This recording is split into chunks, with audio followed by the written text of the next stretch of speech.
की पालोगे क्या? किसका प्रश्न है? अभी खेती बोओगे, गेहूं बोओगे तो आधे रोटी बना लोगे क्या उसकी? कितनी पूजा पाठ करते हो, कितना जप करते हो, कितना ध्यान करते हो, लेकिन पीछे जन्मों के जो किए हुए पाप कर्म है उनका जो बनकर प्रारब्ध है उसको कौन भोगेगा? पीछे की फसल अभी खाओ और अभी की फसल आगे मिलेगी।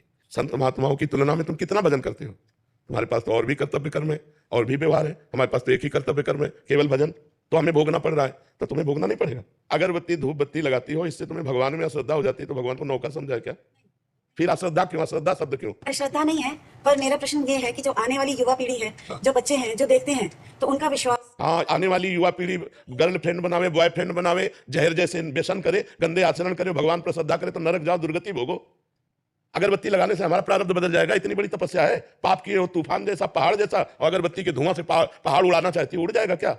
पाप करते समय सोचते हैं भ्रूण हत्या, गर्भ हत्या, बलात्कार, चोरी चोरी, नाना प्रकार के पाप करोगे, जब वो फलीभूत होंगे तब श्रद्धा करो भगवान पे, अश्रद्धा करो, भोगना पड़ेगा तुम्हें। अगरबत्ती लगाओ चाहे धूप बत्ती लगाओ, अवश्य में भोक्तव्यम कृतम कर्म शुभाशुभम। समझ में आ रहा है ना? यह इतना भजन करो कि अपने प्रारब्ध को विध्वंस कर दो, तब देखो।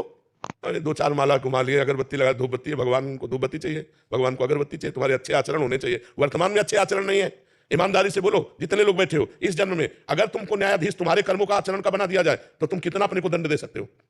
खुद न्यायाधीश बन के देखो तुमने कितनी गलतियां की है और क्या दंड तुम देखते हो। अनंत जन्मों से मनमानी आचरण करते लोग चले आ रहे हैं, अब जब उनका फल आता है, अब इस जन्म में 2-4 अगरबत्ती